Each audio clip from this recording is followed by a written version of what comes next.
सिद्धाणं नमो आयर्याणं नमो वज्रयाणं नमो लोये सवसाहुणं एषो पंच नमोकारो तव पावपणासनो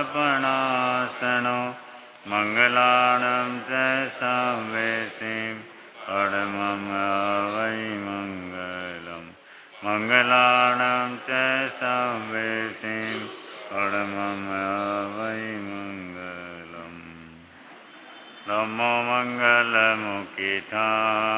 अहिंसा संयमोतवो देवावितं नमस्सन्ति दश धम्मे संयमनो जहादुमसपुपेषु ममरो अमियैरसां नयपुपं किलामेयि सोयपिणय्यपयां एमे समनामुता जेलोये सन्ति साहुणो विहङ्गमवपुपेषु दानभत्ते शनिरया वयं च वित्तिं लभामो नयकोयुमयि आहगणे सूर्यन्ते उपेषु भमरोजा महुगारसमबुद्धा देववन्ति अनिशिया नाडापिण्डरया दन्ता तेन उच्यन्ते साहुणो।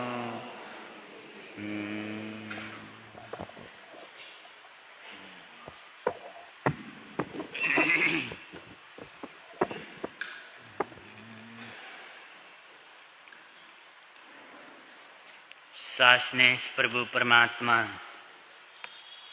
शासन भगवान महावीर स्वामी के पुनीत पावन चरणा बिंदों में वंदन नमन अभिनंदन स्वीकार हो एवं आराध्य गुरु भगवंतों के पुनीत चरणों में वंदन नमन अभिनंदन स्वीकार हो। निर्वाण पक्ष के इस पावन अवसर पर भगवान की अंतिम वाणी का लाभ हम सब ले रहे हैं। उसी के अंतर्गत आज 32वें अध्ययन का 74वीं गाथा से आज आरंभ होगा। गाथा नंबर 74 स्पर्शनेन्द्रिय का विषय यहाँ से चालू होगा। नमो थूणं समणस भगवो महावीरस नमो थूणं समणस भगवो महावीरस नमो थूणं समणस भगवो महावीरस नमो थूणं समणस भगवो महावीरस नमो थूणं समणस भगवो महावीरस कायस भासं गहनं वयन्ति तं रागहेयं तु मणुन्नमाहु तं दोषहेयम् अमणुमाहु समोय ज्योतिषुयवियरागो भासस कायं गहनं वयन्ति कायस भासं गहनं वयन्ति रागस हेयं समणुन्नमाहु दोषस हेयम् अमणुन्नमाहु भासेषु जोगिद्धिमुवेति वम् अकालियं पावयिषे विनाशं रागाउरेशीय जलावसन्ने गाहगहिये महिषे वरन्ये येया विदोषं संवेति बं तंसे क्षिणे से उर्वे दुःखं दोदंत दोषेण सायेण जंतु न किंचित् भासम् अवरज्यैषे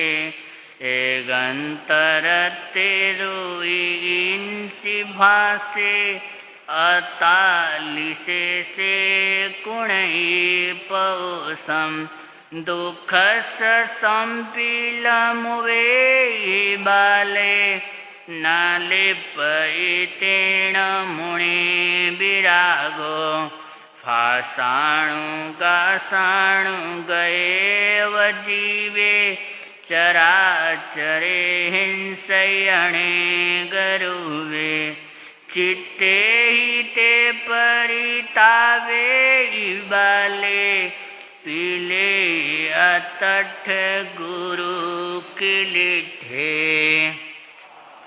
अणुवायेण परिगहेण उपाययाणे रखण सन्निभोगे वये वियोगे अकहं सुहं से संभोग काले अतीतलाभे फासे अतीते अपरिगहं मे सत्तो वसत्तो न वेहि तुठिम् अतुठि दोषेण दुहि परस लोभा बिले आयै अदत्तम् तन्हाभिभूय सदत्तहारिणो फासे अतीतस परिगहेय मायामुसंबद्धहि लोभदोषा तथा विदुःखान् विमुच्यैषे मोसस्तपच्छाय पुरतोय पौगकाले दुहि दुरन्ते एवं न दत्तानि समाययन्तो फासे अतीतो दुह्यो अनिशो फासाणुरतस नरस एवं कतो सुहं होज्जकया किंचि तथोपभोगे विकिलसा दुःखं निवर्तयिजस्कयेण दुःखम् एमेव फासम्मिगौपौसम् उवेयि दुःखोह परम्पराओ पदुट्ठचित्तोय चिणायिकम्मं जंसे पुणो हि दुहं विभागे फासे विरतो मणो विशोगो एण दुःखोह परम्परेण न लिप्यै भवमध्ये विसन्तो जलेन वा पोखरिणी पलासं मानसभावं गहनं वयन्ति तं रागहेयं तु मणुन्नमाहो तं दोषहेयं मणुन्नमाहो सामोय ज्योतिषु सविरागो भावसमानं गहनं वयन्ति मनसभावं गहनं वयन्ति रागसहेयं समणुन्नमाहो दोषसहेयं अमणुन्नमाहो भावेषु जोगेद्धिमुवेति बम् अकालियं पावयिषे विनाशं रागावरे कामगुणे सुगिद्धे करेणुमग्गावह्ये गजेवा जेया विदोषं समुवेति बं तंशिक्षणे से उवे दुःखं दुदन्तदोषेण सयेण जन्तु न किञ्चित् भावम् अवरज्यैषे एगन्तरतिरुविरंसि भावे अतालिशेषे कुणेयि पौषम् दुःखसम्पीलमुवेयि बाले न लिप्यतेन बुणि विरागो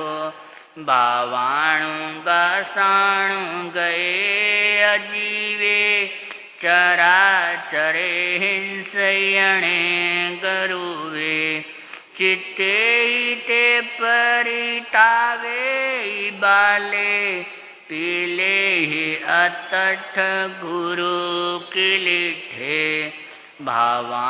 भावाणवायेण परिगहेण उपाययणे रक्षण सन्निभोगे वये वियोगे अकहं सुहं से संभोग काले अतीत भावे अतीते अपरिगहम्मि सत्तो वसत्तो वणमुवेहि तुठ्ठिम् अतुष्टि दोषेण दुहि परस लोभाबिले आययि अदत्तं तन्नाभिभूय सदत्तहरिणो भावे अतीतस्य परिगहेय मायामुसंबद्धैलोभदोषा तथा विदुःखान् विमुच्यैषे मोसस्पच्छाय पुरथोय पौगकाले दुहि दुरन्ते एवं न दत्तानि समाययन्तो भावे अतीतो दुह्यो अनितो भावाणुरतस नरस्तु कतो सुहं होज्य कया इकिञ्चि तथोवभोगे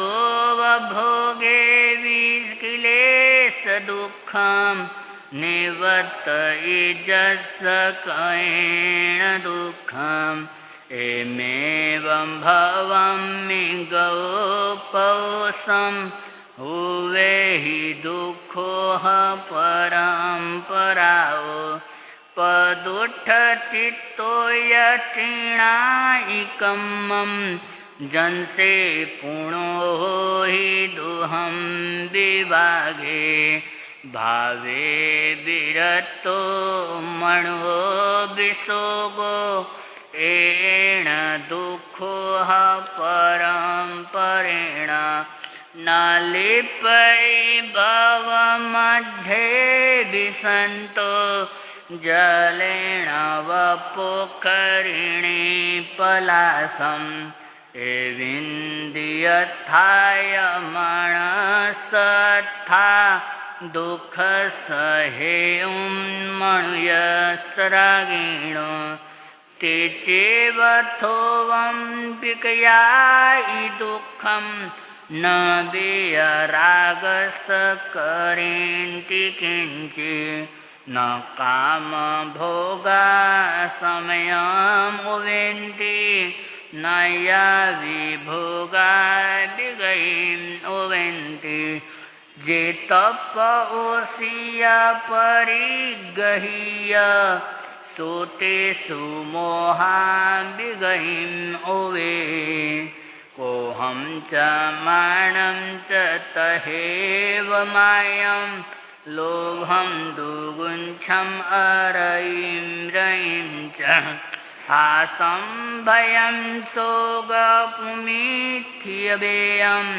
न पुंसवेयं विविहेय भावे आवज्य एव मणे गरुवे एवं विहे कामगुणेषु सत्तो अन्येय एयप्पभवे विशेषे कारुण्यदीने हिरिमेव ईशे कप्पं न इच्छिज सहायलिच्छु पच्छाणुतावेण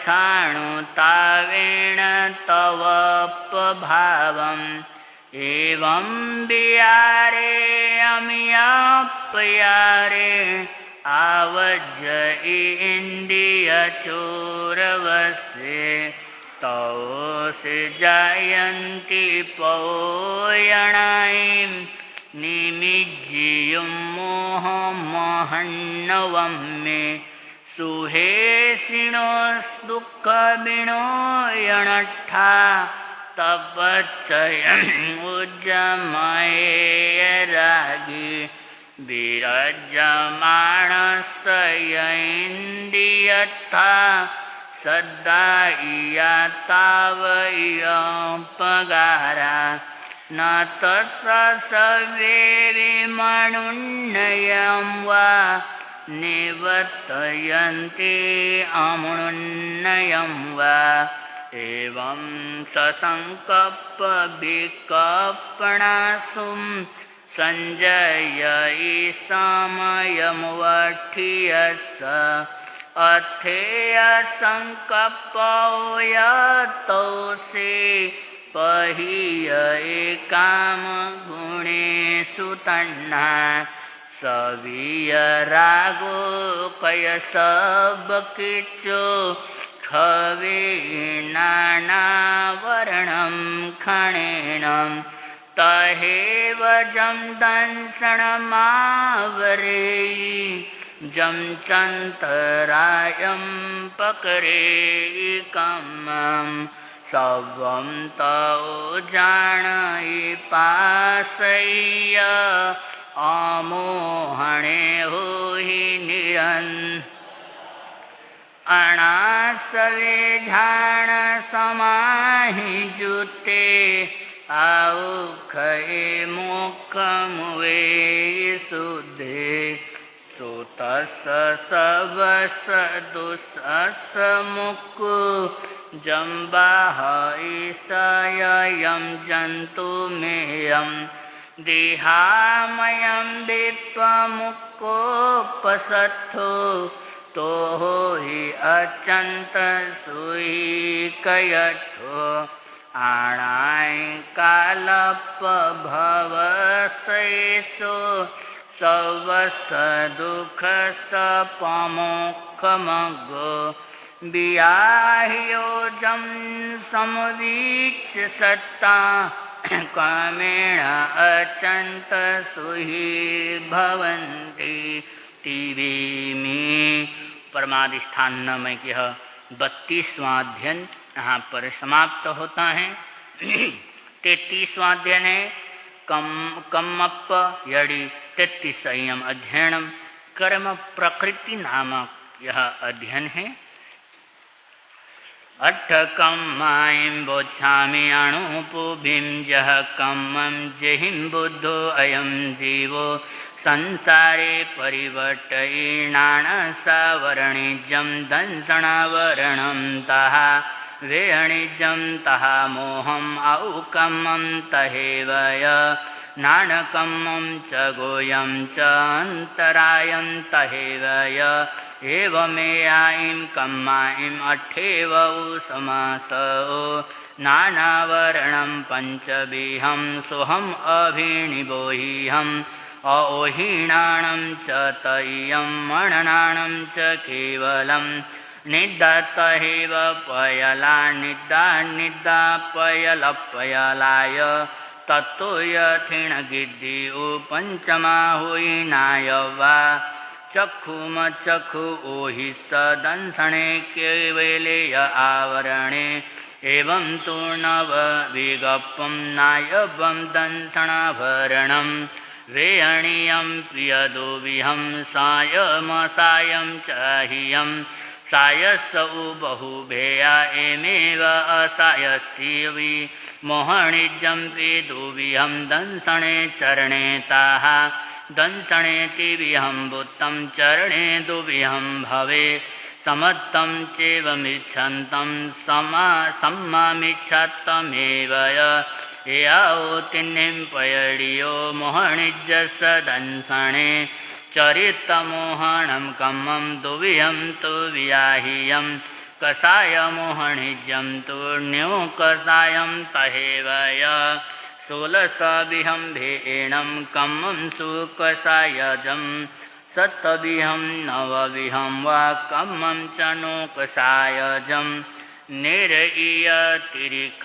मणुसां तहेवय देवाऊयं चहुथं तु आं कम्मं चहुविहं नाणकम्मं तु दुविहं सुहं मुहुहं च आह्यं सुहसौ बहुभेया एमेव असुहसवि गुह्यं कम्मं दुविहं उच्चं नियं च आह्यं उच्चम अट्ठविहं होइ एवं नियमपि आह्यं दाने लाभेय भोगेय उपभोगे विरियेताः पंचविहमन्तरायं समासेन व्याह्यं ये यावो मूलपयडियो उत्तराओय आह्या पैसकं खित्तकालेय भावं च उत्तरं सूण सविसिं चैव कम्माणं पैसगमणन्तगं गण्ठीय सत्तया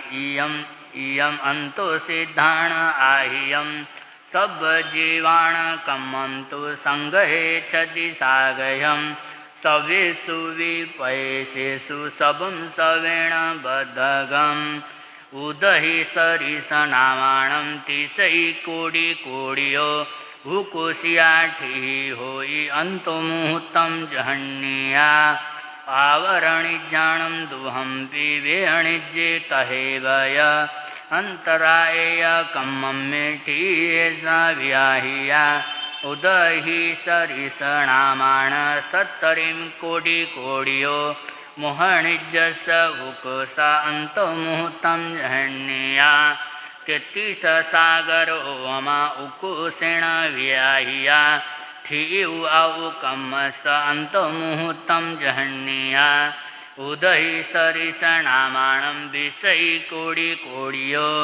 नाम गोताणं उकुस अट्ठमुहूर्तं जहन्निया सिद्धाणं अनन्तभागोय अणुभागवन्तियो सवेषु विपयसगं सबजीवेषु ऐच्छियं तमः एसिं कम्माणम् अणुभागव्याणिया एसिं संवरय चैव खवणेय जहे बोतिवेमि। यह 33वां अध्ययन क्रम प्रकृति नामक अध्ययन यहाँ पर समाप्त होता है। आगे के अध्ययन आने वाले समय में आपके समक्ष लाने का प्रयास करेंगे।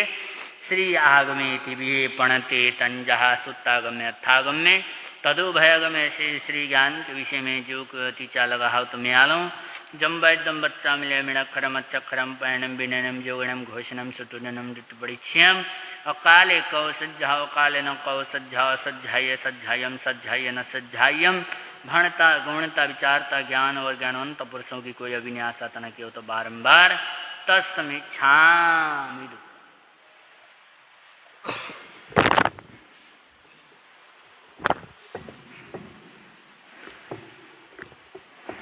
बोलिए भगवान महावीर स्वामी की, श्री शांतिनाथ भगवान की।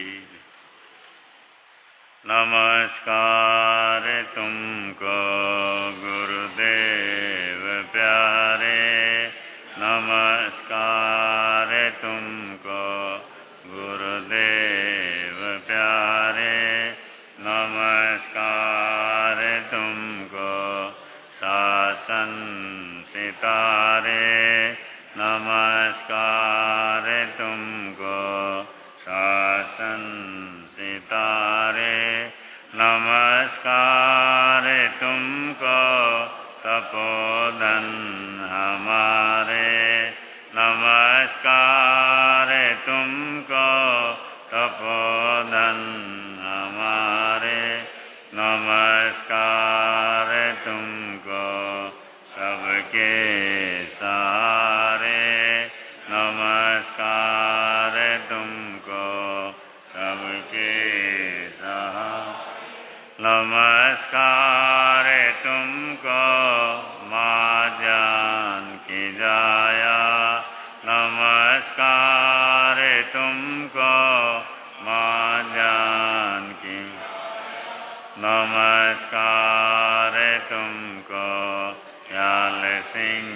के राया नमस्कार तुमको ख्याल सिंह के राया नमस्कार तुमको भीष्म पिता कहाए नमस्कार तुमको भीष्म पिता नमस्कार तुमको राजऋषि सहाय नमस्कार तुमको राजऋषि नमस्कार तुमको गुरु निहाल तपस्वी नमस्कार तुमको गुरु निहाल नमस्कार खोव फूल शांति यशस्वी नमस्कार खोव फूल शांति यशस्वी नमस्कार तुमको आए मिल के धारक नमस्कार तुमको आए मिल के नमस्कार तुमको भक्तों के तारक नमस्कार तुमको भक्तों के तारक नमस्कार तुमको गुरु सुमति के दाता नमस्कार तुमको गुरु सुमति के नमस्कार तुमको मंगल पाठ प्रदाता नमस्कार तुमको मंगल पाठ प्रदाता नमस्कार तुमको हे मौनी विहारी नमस्कार तुमको हे मौनी नमस्कार तुमको महाव्रतधारी नमस्कार तुमको महाव्रतधारी नमस्कार तुमको नमोकार साधक नमस्कार तुमको नमोकार नमस्कार तुमको जिन धर्म आराधक नमस्कार तुमको जिन धर्म आराधक नमस्कार तुमको देवों के देवा नमस्कार तुमको देवों के नमस्कार तुमको करो पार खेवा नमस्कार तुमको करो पार खेवा नमस्कार तुमको गुरुदेव प्यारे नमस्कार तुमको गुरुदेव नमस्कार तुमको शासन सितारे नमस्कार तुमको शासन सितारे नमस्कार तुमको तपोधन हमारे नमस्कार तुमको तपोधन हमारे नमस्कार तुमको सबके सहारे नमस्कार तुमको सबके सहारे। जय गुरुदेव के चरणों में वंदना। उपस्थित धर्म प्रेमी मानव भगवान महावीर स्वामी का निर्वाण दिवस एकदम नज़दीक है। और उससे पहले स्वयं प्रभु 2 दिन 2 रात लगातार अपने चतुर्विध श्री संघ को मार्गदर्शन देते रहे और वही उपदेश, उनकी अमोघ वाणी जिसका हम स्वाध्याय कर रहे हैं उत्तराध्ययन सूत्र के माध्यम से, 32वां और 33वां अध्ययन अभी स्वाध्याय आप लोगों ने किया और सुना। 32वें अध्ययन का शीर्षक है प्रमाद स्थान। और प्रमाद के जो कारण हैं वो क्या क्या हैं, या कैसे कैसे साधक को उनसे बचना चाहिए, क्योंकि साधना करना कोई आसान काम नहीं है। बड़ा सावधान होकर के आगे बढ़ना पड़ता है। कदम कदम पर इस संसार में फिसलने के कारण है। और मन का स्वभाव ऐसा है, वो संसार के प्रति बड़ा जल्दी आकर्षित होता है।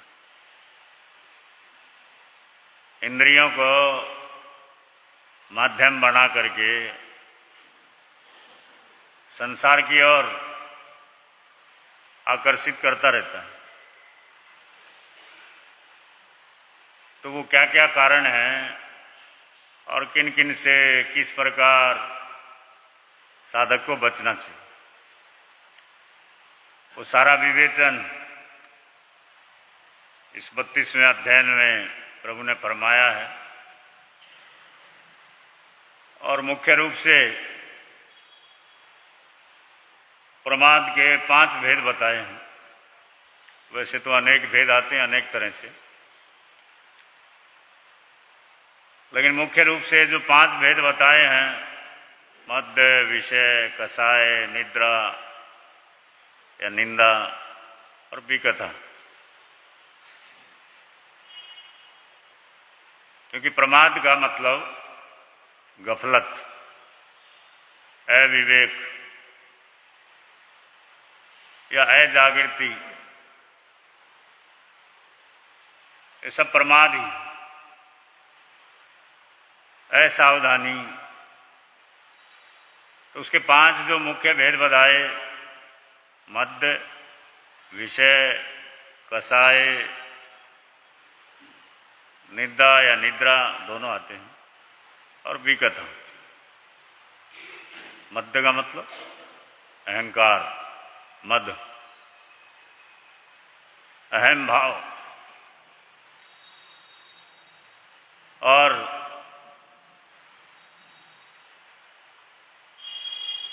अहंकार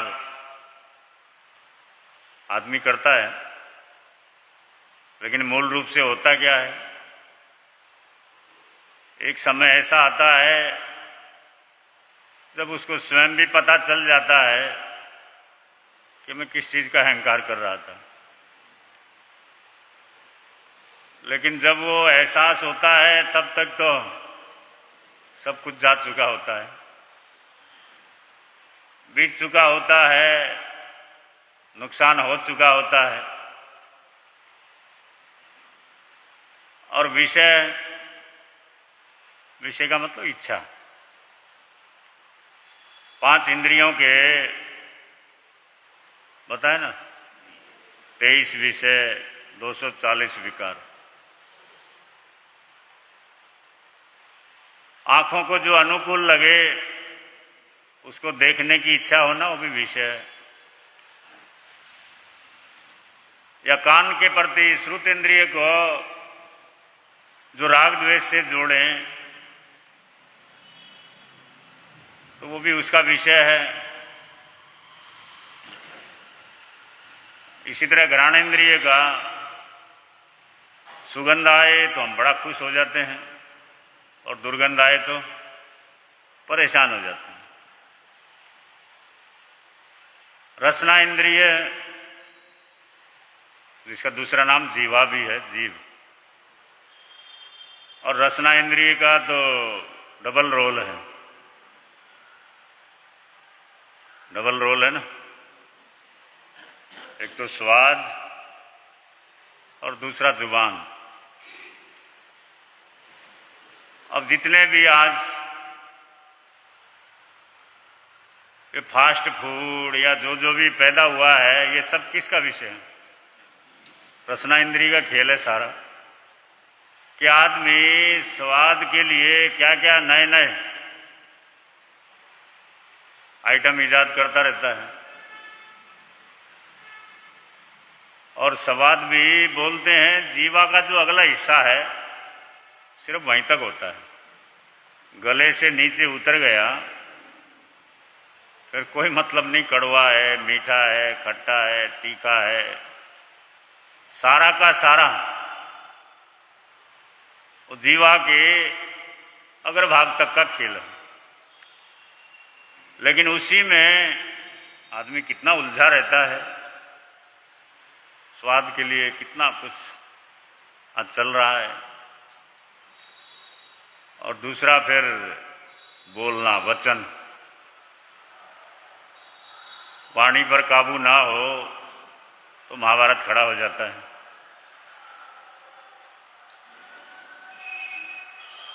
और वाणी पर अगर काबू है तो आदमी किसी को भी अपना बना सकता है। तो रसनांद्रिय का विषय, इसी तरह स्पर्श का विषय, स्पर्श करना, कर्कश, कोमल, लघु, गुरु, उष्ण, शीत, रुक्ष, स्निग्ध, ऐसे अनेक भेद आते हैं। यानी 5 इंद्रियों के जो विषय हैं उनके ऊपर जो राग द्वेष होता है, ये सारा सब कुछ प्रमाद के अंदर ही आता है। मध्य, विषय और फिर कषाय। कषाय मुख्य 4 बताए गए हैं ना, क्रोध, मान, माया, लोभ।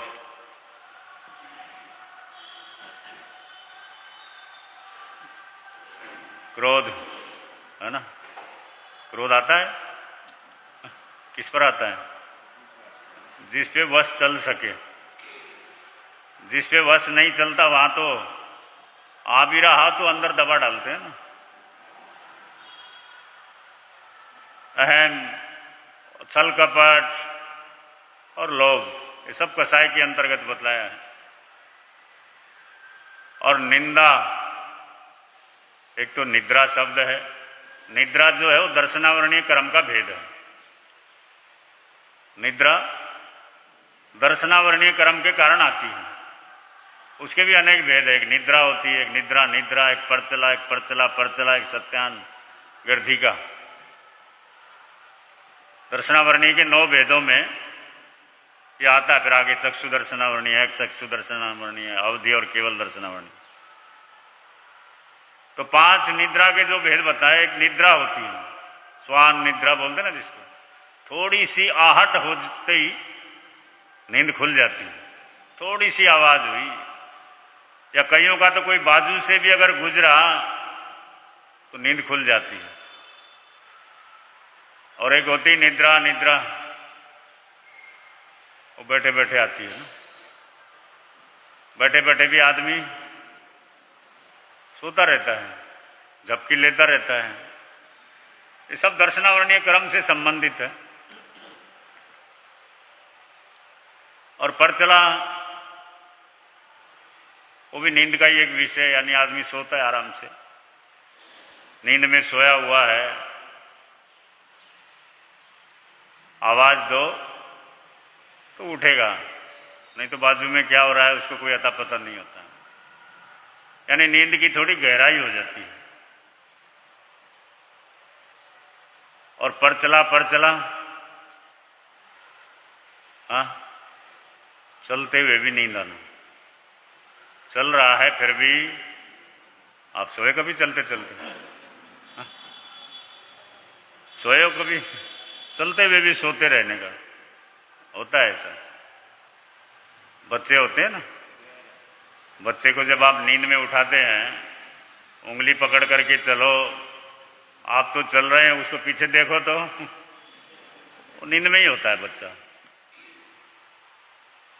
वो सबकी अवस्था होती है, क्योंकि दर्शनावरणीय कर्म सबके साथ है तो सब में ही होता है। और जो पांचवा जो भेद है सत्यान गिरधि का, वो बड़ा खतरनाक है। वो निद्रा ऐसी होती है जिसको वो नींद आती हो, आजकल नहीं आती है,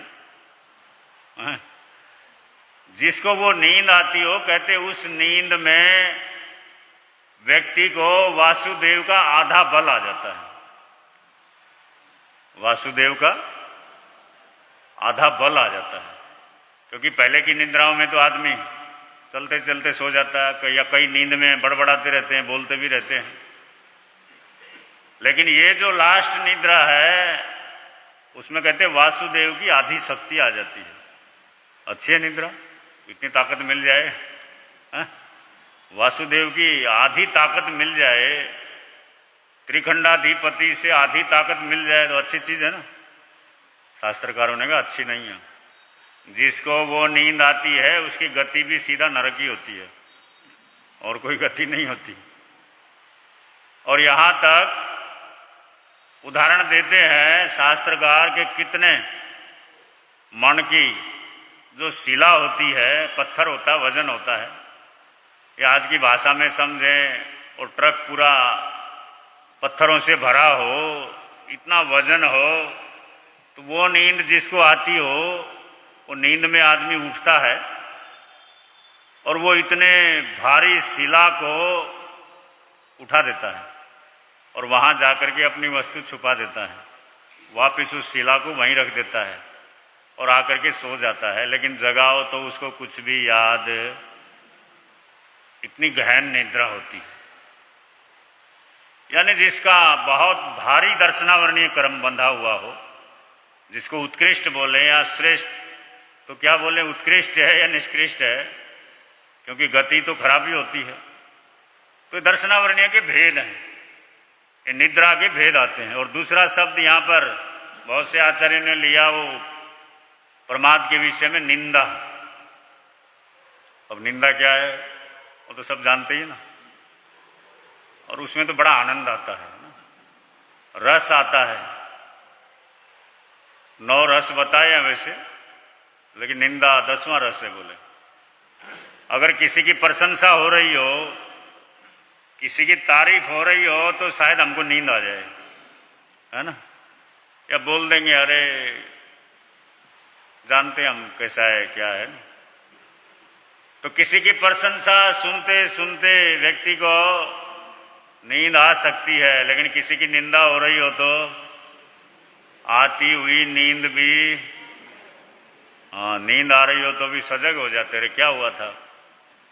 हालांकि हमारा कोई लेना देना नहीं, कोई मतलब नहीं, भाई अगले का कर्म है, अगला भुगतेगा, लेकिन फिर भी हमको इतनी रुचि रहती है, उसमें सुन करके इतना आनंद आता है, और फिर जब तक उसको आगे ना फैलाएं, क्योंकि हमारा हाजमा इतना ऐसी स्थिति में है कि अंदर पचा नहीं सकते, उसको रख नहीं सकते। तो ये सब प्रमाद स्थान बताए हैं, ये आत्मा के लिए घातक कर्म बंधन के कारण बताए हैं। और 5वां बतलाया विकथा। विकथा वो भी निंदा जैसा ही है एक तरह से। 4 प्रकार की कथाएं आते ना, स्त्री कथा, देश कथा, भक्त कथा और राज कथा। मोदी जी कैसे हैं, राहुल कैसा है ना, या कौन कैसा है। अब आजकल तो देश में चुनाव चलते ही रहते हैं कहीं ना कहीं, तो आदमी राजकथा में वो पड़ा ही रहता है, किसी न किसी स्टेट में कहीं ना कहीं चलता ही रहता नहीं, सब राजकथा के अंतर्गत आता है। तो इसके भी अनेक भेद प्रभेद बतलाए हैं। तो बतलाइए सारे के सारे जो कारण हैं सब प्रमाद के, कर्म बंधन के कारण हैं, और साधक को अपने आप को इन सब से बचा करके रखना चाहिए, तभी जाकर के सिद्धि की ओर बढ़ेगा। नहीं तो संसार में कर्म बंधन पहले भी होता रहा है, होता रहेगा।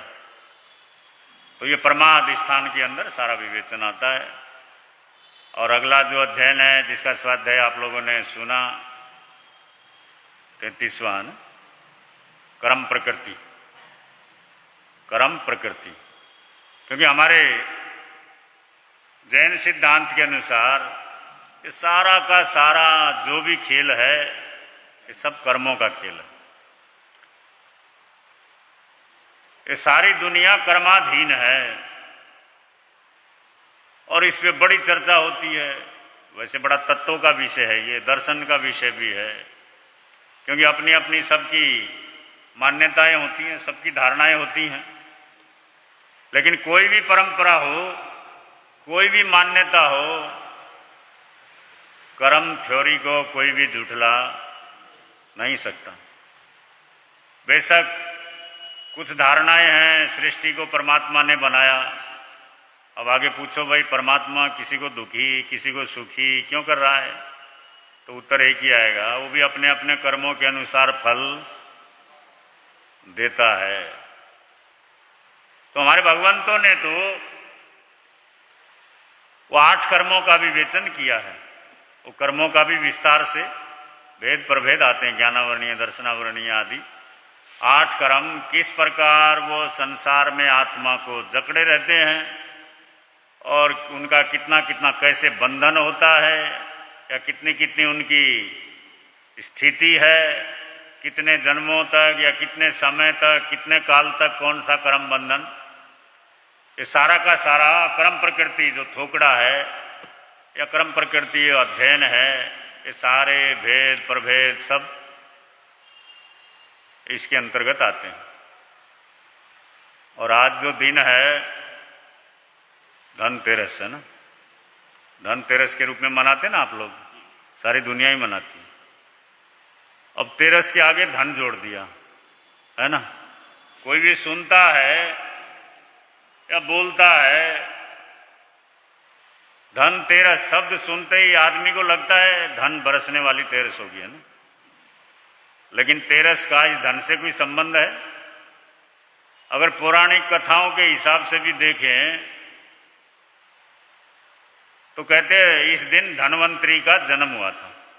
समुद्र मंथन के अंदर, समुद्र मंथन जो हुआ था और उसमें धनवंतरी वो अमृत कलश लेकर के पैदा हुए थे। अब धनवंतरी कौन थे? वैद्य थे धनवंतरी। हाँ आता है ना, स्वास्थ्य संबंधी, और वैद्य का काम तो स्वास्थ्य संबंधी होता है। और वो अमृत कलश जो लेकर के आए थे वो देवताओं को पिलाया और वो अमर हो गए। अब वो तो ठीक है, कथानक है, प्रतीक है, लेकिन फिर भी सारा जो संबंध है, धनवंतरी के वैद्य भी आते हैं ना, स्वास्थ्य से संबंधित। लेकिन व्यक्ति बड़ा होशियार होता है, और कल परसों भी बताया था कि सारा सब कुछ दृष्टिकोण उसका घूम करके आज कहाँ जाता है? धन की ओर ही जाता है। कोई भी प्रसंग हो, कोई भी स्थिति हो, 1 नंबर का हो, 2 नंबर का हो, गोरा हो, काला हो, है ना, लेकिन ध्यान उसी के ऊपर जाता है। और जैन धर्म को वैसे सभी परंपराएं मानती हैं अलग अलग रूप में, लेकिन आज विशेष रूप से जो उसके अनुयायी हैं ओसवाल और अग्रवाल, ओसवाल और अग्रो नगरी से जो निकले, हिसार के पास हरियाणा में आता जो, वो अग्रवाल परंपरा, और ओसिया नगरी जो राजस्थान में है, वहां से जो निकल करके पूरे देश विदेश में फैल गए वो ओसवाल। मूल रूप से तो दोनों क्षत्रिय रहे, क्योंकि हमारे तीर्थंकर भी सभी राजकुल में यानी क्षत्रिय वंश में हुए, और उससे पहले अनुयायी भी उनके राजे महाराजे सब क्षत्रिय ही थे। अग्रसेन महाराजा भी क्षत्रिय थे। तो ओसवाल हो चाहे अग्रवाल हो, लेकिन दोनों का प्राचीन संबंध किससे है? क्षत्रिय से ही। लेकिन आजकल सब व्यापारी वर्ग में है दोनों, चाहे ओसवाल हो चाहे अग्रवाल हो। दोनों का आज मुख्य जीवन का जो स्रोत है वो व्यापार है। तो ओसिया नगरी, वहां से जो निकले वो ओसवाल कहलाए। पंजाब में, उत्तर भारत में 400-500 साल पहले आ गए। साउथ में 150-200 साल पहले जाना शुरू हो गए, या उससे भी कुछ समय का आगे पीछे हैं। लेकिन इतिहास के अनुसार आता है सब वहीं से निकले हुए हैं व्यापारी वर्ग। अब ओसिया जो है वो भी राजस्थान में है। राजस्थान में पहले रेगिस्तान होता था, और हिसार साइड जो अग्रो है वहां पर भी ज्यादातर पहले बांग्लादेश बोलते थे, यानी वहां भी कुछ ऐसा पानी की सुविधाएं ज्यादा नहीं होती थी। और सनातन परंपरा के अनुसार एक बुजुर्ग संत ने जो सुनाया था कि ब्रह्मा जी ने जब सृष्टि रचना की, देखा कि भी ये रेत के अंदर ना हरियाली है, ना पानी है, ना कुछ सुविधाएं हैं, या जीवन कैसे चलेगा? क्योंकि बिना पानी के तो जीवन चल नहीं सकता ना। वो बड़े परेशान हुए कि परमात्मा ने हमको कहाँ भेज दिया रेगिस्तान के अंदर, रेत ही रेत है, जिधर देखो रेत ही रेत दिखाई देता है। आज तो भौगोलिक स्थितियां बहुत चेंज हो गई हैं, सब जगह नदी नहरें पहुंच गई हैं। तो उन्होंने आखिर अपना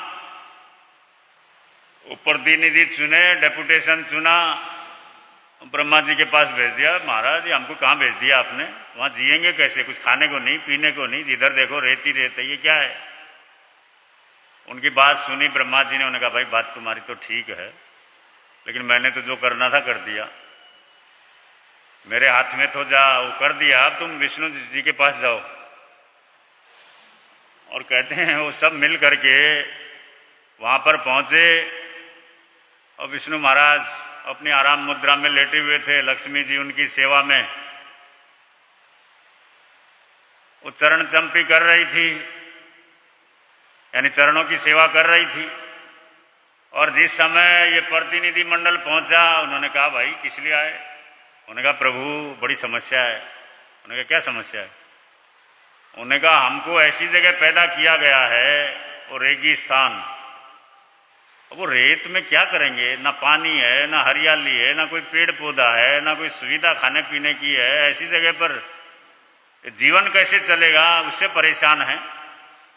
और ब्रह्मा जी के पास गए तो उन्होंने आपके पास भेजा है।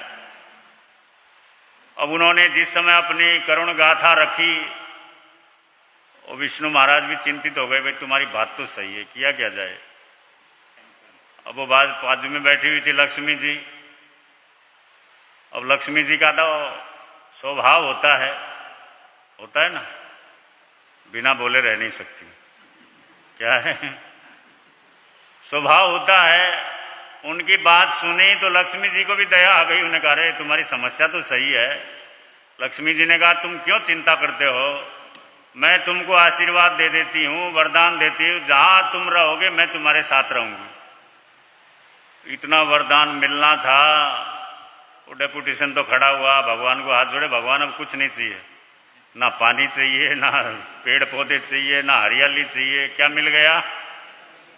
हाँ, लक्ष्मी जी मिल गई, फिर किसकी जरूरत है?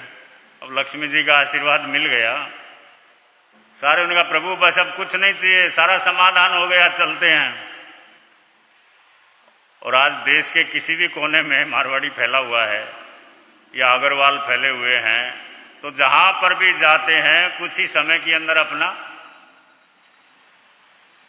क्योंकि कुवैसनों से दूर रहते हैं, बुराइयों से दूर रहते हैं, खान पान शुद्ध होता है, धार्मिक संस्कार होते हैं, कहीं पर भी रहे, देश के किसी भी कोने में रहें, क्योंकि पूज्य गुरुदेव सुमति प्रकाश जी महाराज ने सारे देश के अंदर अपने शिष्यों का विचरण कराया। गुरु जी के चरणों में रहते हुए सब जगह देखा, कहीं पर भी गए सब जगह पर अपना समाज अच्छी स्थिति में रहता है। तो किसका वरदान है? हाँ, लक्ष्मी का वरदान है। फिर तो पानी वानी की जरूरत नहीं ना, कुछ नहीं चाहिए ना। तो ये तो चलो कथानक है, विद्वानों ने बनाया या हुआ या जो भी हुआ, ये कथानक होते हैं। लेकिन ये जो दिन चल रहे हैं बड़े पवित्र पर्वों के दिन चल रहे हैं। और वैसे तो हर पर्व पर आजकल बहस होने लगी है, और इस बार तो इतनी चर्चा है वो दिवाली किस दिन है ना। जिसको देखो उसी में लगा रहता है, दिवाली किस दिन है। वहाँ हम वाचनाचार्य का इलाज कराने आए थे तो साधु सती दर्शन करने आते रहते थे उनके। एक सती जी बोली, गुरुजी दिवाली किस दिन है? मगर तुम ज्योतिषी हो, जिस दिन कहोगे मना लेंगे। तो सब जगह पर वही चर्चा है, किधर भी जाओ हर जगह पर। और समय के हिसाब से देखें या गुरुदेव ने जो बतलाया है, क्योंकि 31 तारीख को शाम को लगभग 6:15 बजे, 2-4 मिनट आगे पीछे, 6:15 बजे के आसपास अमावस्या शुरू हो जाती है। और रात भर 31 की रात को क्या है? अमावस्या है। अब हमारी जो मान्यता है, धारणा है, भगवान महावीर स्वामी का जो निर्वाण हुआ, जो मोक्ष हुआ, जिसके लिए स्वाध्याय, साधना, बेला तेला, उपवास, तपस्या जो भी चलता है, तो भगवान के निर्वाण के उपलक्ष्य में अनेक साधु साध्वी अंदर रह करके तेला करते हैं, या कोई बाहर करता है, श्रावक श्राविकाएं भी करते हैं। तो उस दृष्टि से अगर देखें तो निर्वाण की जो रात है वो 31 तारीख को है, और 1 नवंबर को फिर वापस दिन भर अमावस्या है, और शाम को वही फिर लगभग 6:15 बजे तक है। तो रात के हिसाब से मनाए तो 31 को दिन के हिसाब से मनाए तो हाँ, क्योंकि शाम को 6:15 बजे तो पक्षी के हिसाब से, प्रतिक्रमण के हिसाब से 1 तारीख ठीक है। और तपस्या के हिसाब से, भगवान के निर्वाण के हिसाब से 31 तारीख को, क्योंकि 1 तारीख की रात को अमावस्या नहीं है। भगवान का जो निर्वाण हुआ, जिसके पीछे ये दीपावली पर्व प्रारंभ हुआ हमारी मान्यता के हिसाब से, तो वो कार्तिक अमावस्या का हुआ। तो उस हिसाब से 31 की रात को वो दिवाली पड़ती है। अब आपने जो जब मनाना हो, आपकी धारणा है, आप जो करना कर लेना है, क्योंकि सबके अपने अपने संबंध रहते हैं, अपने अपने सबके पंडित रहते हैं, सबके अपने अपने संपर्क रहते हैं। तो रात्रि के हिसाब से, भगवान के हिसाब से 31 तारीख को दीपावली पर्व है। 1 तारीख को शाम को 6 बजे तक अमावस्या है। सूर्योदय के हिसाब से लेते हैं तो 1 तारीख को है, निर्वाण के हिसाब से। अब ये स्थिति है, और दोनों दिन धर्म ध्यान करें और अच्छा है, जितना हो जाए। भगवान महावीर स्वामी का नमोत्थोणम समणस भगवो महावीरस, अधिक से अधिक जाप करें। इन दिनों होता है पुच्छी सुणम का स्वाध्याय, अधिक से अधिक करें। इन्हीं मंगल कामनाओं के साथ मिलता है आनंद प्रभु की वाणी से मिलता है।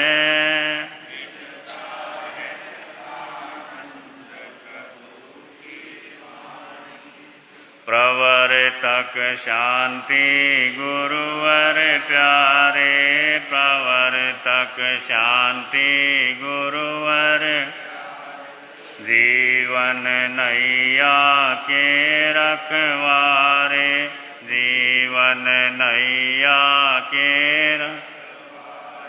जोड़ गए संबंध प्रभु की वाणी से, जोड़ गए संबंध प्रभु की वाणी से मिलता है आनंद प्रभु की। उपाध्याय परवर पंडित रत्न श्री हेमचंद जी महाराज के